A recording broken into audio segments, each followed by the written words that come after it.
What's up, YouTube? Let's have a little chat. It's Friday night. Sorry, I haven't showered in a while. Haven't showered in a while. This is how I look, okay?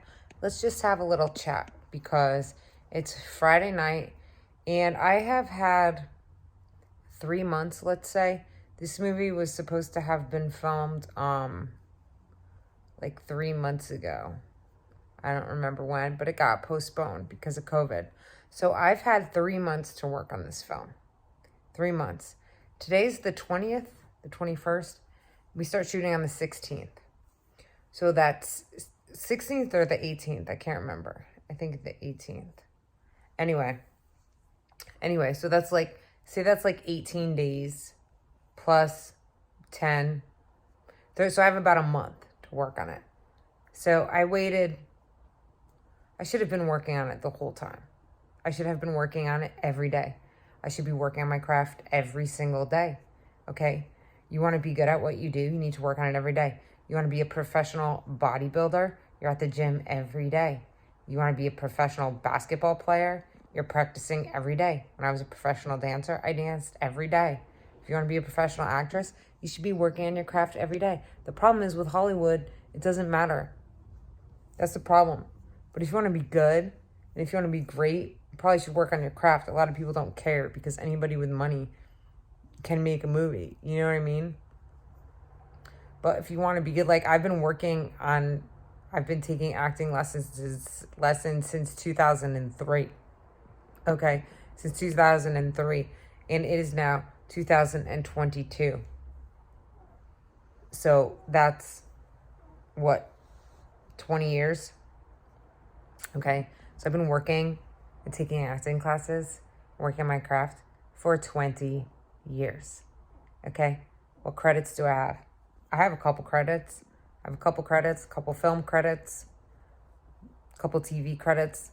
Not anything major, but I have some credits, but I have not been on any like national prime time TV shows or major TV shows or anything like that. But like I love the Eric Morris technique. Eric Morris is the best. He's the best acting coach that ever lives, okay? Y'all can have your opinions about Meisner. Meisner is a crock of shit, okay? You just sit there, you have a conversation, you're talking, you're listening, you're responding, you're doing what the other person's doing. It makes no sense at all. It makes zero sense at all. At all. I think Meisner is ridiculous. Okay, then you have the Stella Adler technique, which is like acting is doing. Okay, so yeah, that makes sense. You're doing stuff while you're acting, but acting just isn't about just doing. Okay, and then it's a lot of like nonsense. Like Stella Adler technique is like nonsense.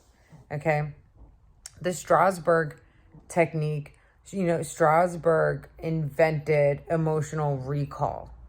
Okay, where you recall something from your past to bring about an emotion, okay? Because actors sell emotions for a living, people. That's what we do. There's people out there that say, oh, I don't do emotional prep. I don't do emotion. Well, you're a fucking idiot then, because then you know nothing about acting if you have no emotions. Actors sell emotions for a living, people. So that's what we do. That's why some actors may be a little bit emotionally like off the walls. Like, it's good if you meet somebody who's an actor who has a ton of emotional range, like in person, who can be crazy, psycho, maniac to really, really sweet and break down and cry, then scream and yell in real life, like I do, then that's a good actor, okay? Because you have access to all those emotions, okay? So that's a good actor. Okay, so yes, so I have 1 month now to work on this script, which is fine because like when I booked the job, I only had like a month to work on it. So, but like I could have been working on it this whole time and I should have been. Okay. And I haven't been in acting classes since COVID happened. I haven't been in acting classes, which totally sucks, which means I haven't been working on my craft, which totally sucks. So I'm feeling kind of rusty. But the past week I started working on my craft. Like I started doing warm-ups, like dancers warm up, everybody warms up. Okay. So actors warm up. Okay, you warm up, okay? It's just what we do. So I've been doing that, and I've been working on my scenes, picking out my choices, and things like that. Because what I do, what the Eric Morris technique is, it's called experiential acting. You are experiencing what the character is experiencing, okay? It makes the most logical sense, okay? If you're an actor, it makes the most logical. Yes, there's plenty of actors out there that play themselves and just do whatever. And there's plenty of actors that don't know what the hell they're doing. And they just make shit up. Okay, this is the most logical acting technique there is. Okay, Eric has been acting and studying the craft of acting and teaching the craft of acting for about like 60 years. He's 88. Go look him up on YouTube, Eric Morris Actors Workshop. He still teaches classes online on Zoom, and I should be in them. But sucks, I'm not. So, I'm going to try to get back to that. Anyway, so, yeah, the Eric Morris technique is experiential acting. You're experiencing what the character is experiencing, okay? Then you have to make that real for yourself somehow. How do you make that real? Okay, but you start with yourself. You start with yourself and your body. And, we all have blockages, and you have to deal with insecurities and emotional stuff in your own head you have to deal with, okay? So we start the acting classes by relaxation, meditation, warming up the body, warming up your instrument to get ready to get ready. So you find out where you are, okay? So you do warm-ups, relaxation, stretching, whatever, breathing techniques. You find out where you are. You do sensory, like you work on your touch, you work on your taste, you work on your hearing, your smell, okay, sensory stuff. And then you find out where you are. How do you feel? I feel this. I feel that. And you ask yourself that question. How do I feel? I feel tired. How do I feel? I feel fat because I just ate. How do I feel? I feel mad because I should have been working on my craft every single day. It's not an explanation. It's just, how do you feel? How do I feel? I feel fat. How do I feel? I feel icky. Okay? And ask yourself how you feel.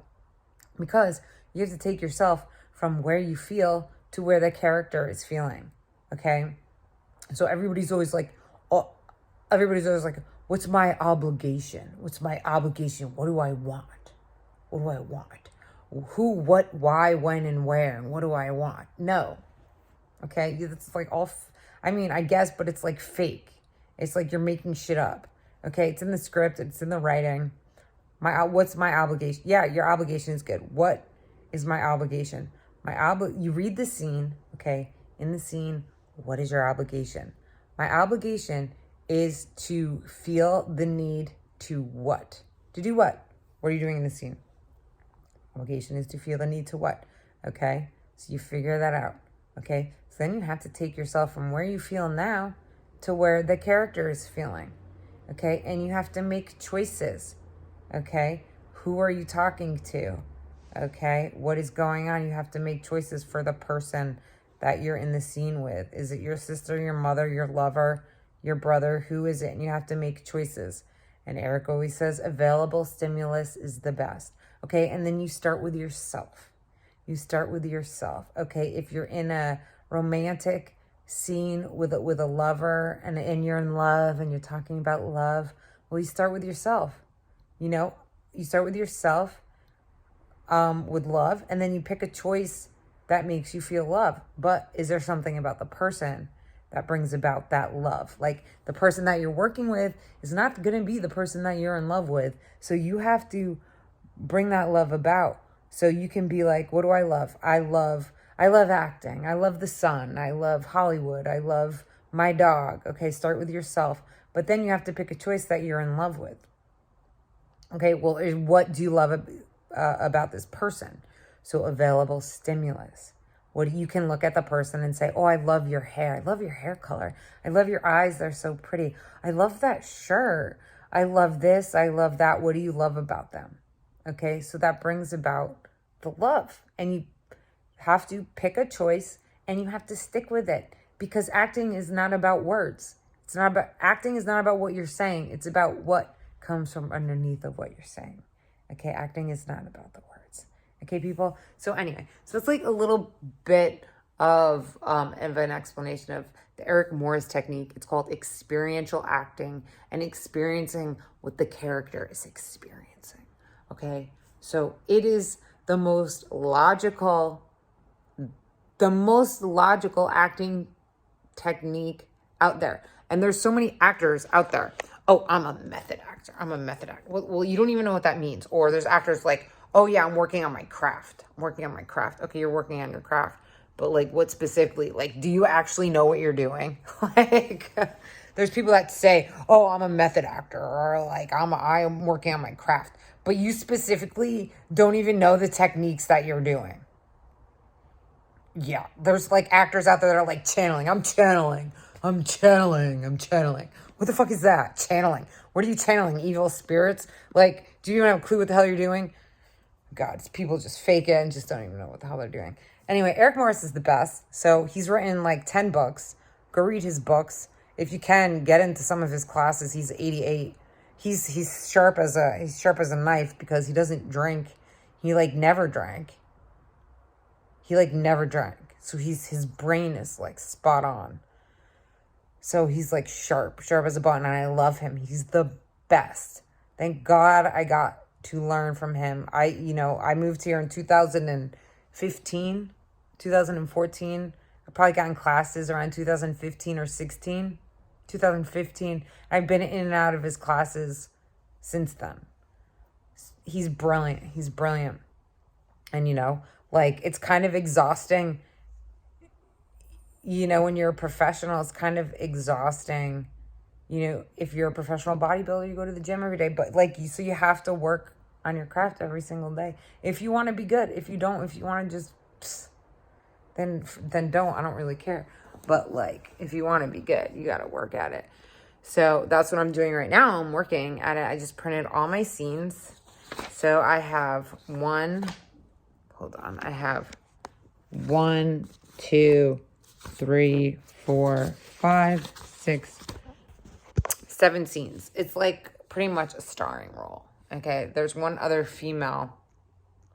There's 2 female stars. The other female, she has a little bit more.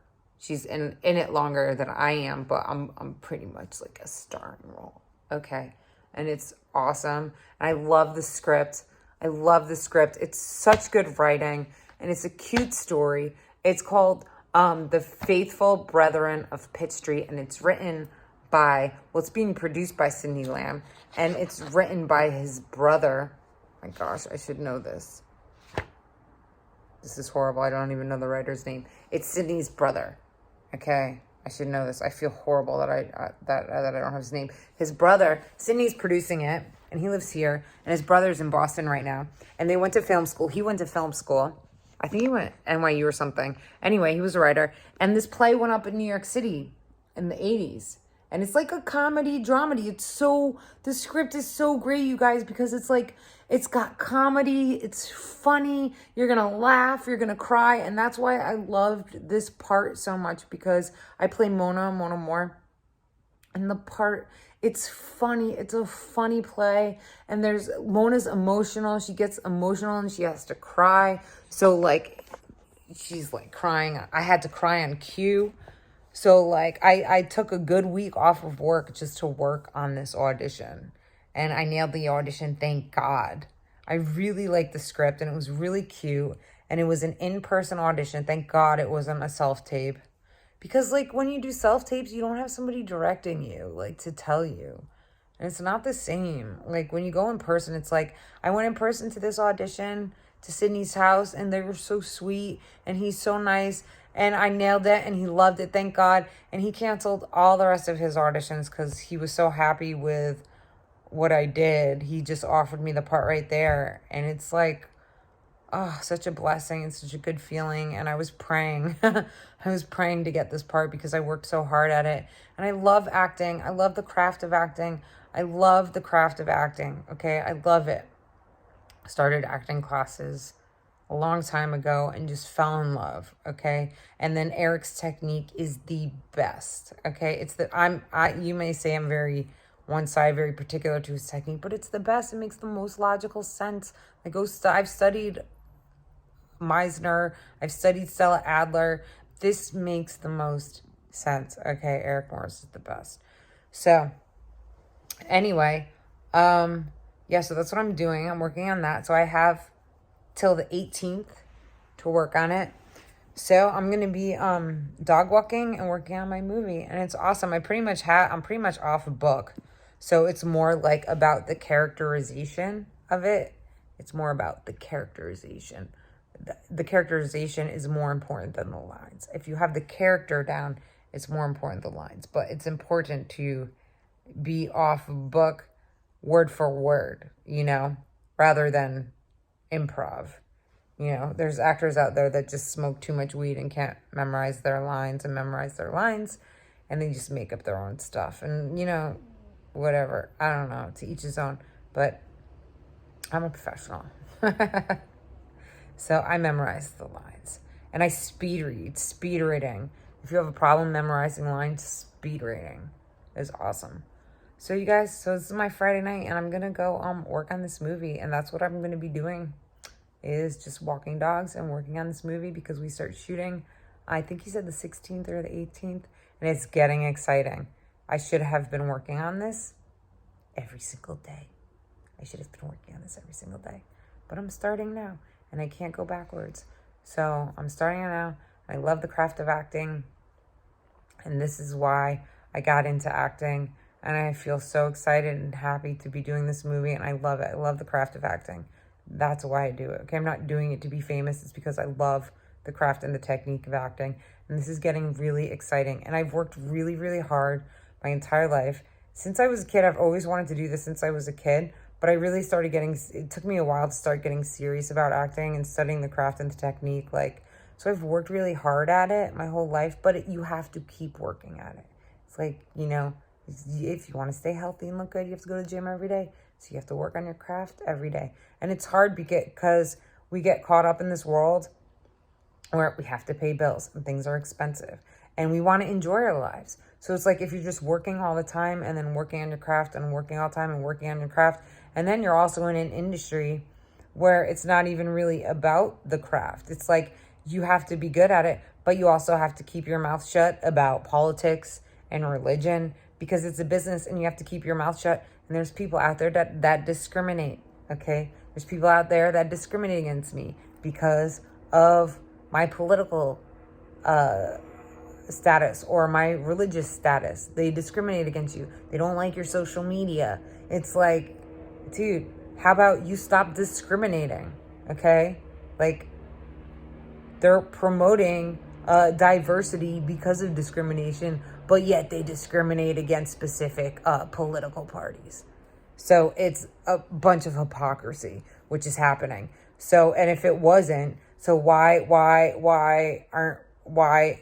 can't everybody just be themselves? Why do we have to keep our mouths shut about politics? Okay, I see it like it's a business, right? So if you have a business, you want everybody to come to your business. Okay, so you don't want to advertise if you're left wing or if you're right wing. Okay, because then if you're right wing, the left wingers might not come. But if you're left wing, the right, so you don't want to advertise, you want to keep it neutral so that everybody can come, right? And nobody will discriminate against you. But people shouldn't be discriminating. It's not cool. It's not cool at all. Because then you have suppression, you're suppressing people, and people can't be themselves. I get it though, because if you're out there in the world and you have to sell tickets, if you're Justin Bieber and you have to sell tickets and you want everybody to come to your show, whether you're Democrat or Republican. So you're not going to take a political stance because you might be cutting your ticket sales in half. You might annihilate. I don't care. I'm not gonna not go see one of my favorite singers because of their political status. You know what I mean? That's stupid. That's dumb. If I like a singer and I'm gonna go to a concert, well, I know that he's this politically or that politically, I'm not gonna not go because of it. That's stupid. But there are people in this industry that are a-holes and bullies, okay, on one side, and bully the people on the other side. I've been bullied, okay? And it's not right, and it's not nice, okay? So the discrimination needs to stop in the industry. People are afraid to talk. Like you can't even talk about politics unless you're a liberal in the entertainment industry, or pretend to be a liberal. I could pretend to be a liberal all day. You know what I mean? Be like, oh yeah, that guy sucks. So how many people are out there just lying, and they're not themselves? They're just like lying. To one person they're one way, to one person they're another way. Like, then you're telling people that they can't be themselves. And that's like suppression. That's the whole reason why they're promoting like diversity, is to stop suppression and to stop discrimination. But yet they're discriminating and suppressing one specific party. Yeah, because I've been discriminated against in this industry a lot. And it's unfortunate, and it's effed up, and it's not cool. So the discrimination should stop. And everybody's told, go to set and keep your mouth shut.